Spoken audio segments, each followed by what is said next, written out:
when it comes to that load management, I mean, obviously the time in the visit with the patient is a great way to educate and to have a session where you're directly tackling the tissue capacity and building strength there. How do you go about handling that outside of the treatment room, like outside of their time with you?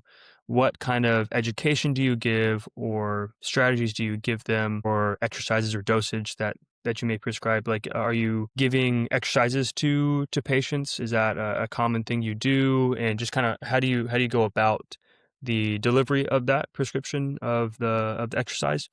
And how do you go about that conversation when you're telling them what to do kind of outside the visit? Because, it is important to kind of have those touch points throughout the week, especially if you're trying to build adaptations with the tissue capacity there. So anyway, just briefly thoughts on that, and we'll continue after that. So one point I like to bring out when I'm having, patient discussion within the first couple of visits, or I'd say the first visit, is this is a team effort. It's like I can't fix your problem 100%. I'm really good at calming things down, but I need this to be a team effort of when you leave here that you're doing the homework, the exercises that we're going to go over, because that's where we're really going to start to make some of those adaptations that you're talking about when it comes to building up the strength of that tissue and reducing the pain. So that's that conversation we have to have with that patient, being like, I can't do this all just within the span of the 20-minute visit that I have.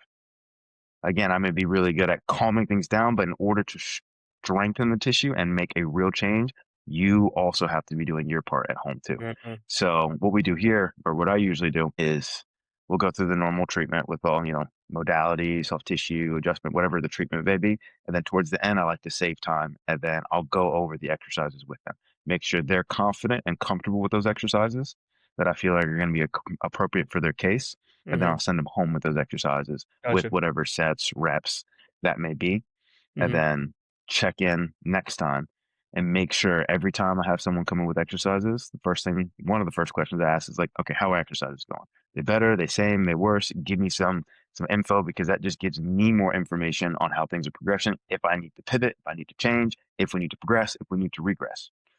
And so making sure to have those consistent conversations with them and making sure they're staying on top of their rehab is so important. And some people, if they're not going to be on top of it, that's where a conversation is like, hey, maybe we go into training with me one on one, and then we'll switch kind of hats and we're doing more of the personal training strength coaching Mhm. because you don't feel comfortable doing it your own, or you're not doing it, then let's have that conversation and maybe we'll spend some more time doing that. Or if you're a clinician that doesn't do that, it's like, hey, I know a really good trainer, I know a really good strength coach that let me get you communication with so we can start working on these things so we can Mhm. actually start making a difference. And then I'll make sure to be in communication with them because I know we're still dealing with an injury here. So now you can be in communication with the coach, the trainer, whoever it is, and being like, okay, they've got X, Y, and Z issue, we can modify the plan here, here, and here. Especially if the trainer doesn't know, it's like, should I not be having them do these movements or should I? You can go in as the clinician who's managing that patient and work with that trainer and then kind of modify that plan and make Mhm. sure they're actually getting the work that they need to make that true change. Mhm. I like that. That's huge. Building that team behind the patient, especially if they are already working with, a trainer or a coach, being able to work with that trainer and coach to see what their program looks like, and being able to make those modifications if that's something they're open to. And it's all about the patient. It all comes from caring about your patient, their client, and their best interest. And it definitely, it being a collaborative effort is huge. So I like how you led with the partnership with the patient, because certainly that is very true. It is a partnership. It's not one sided.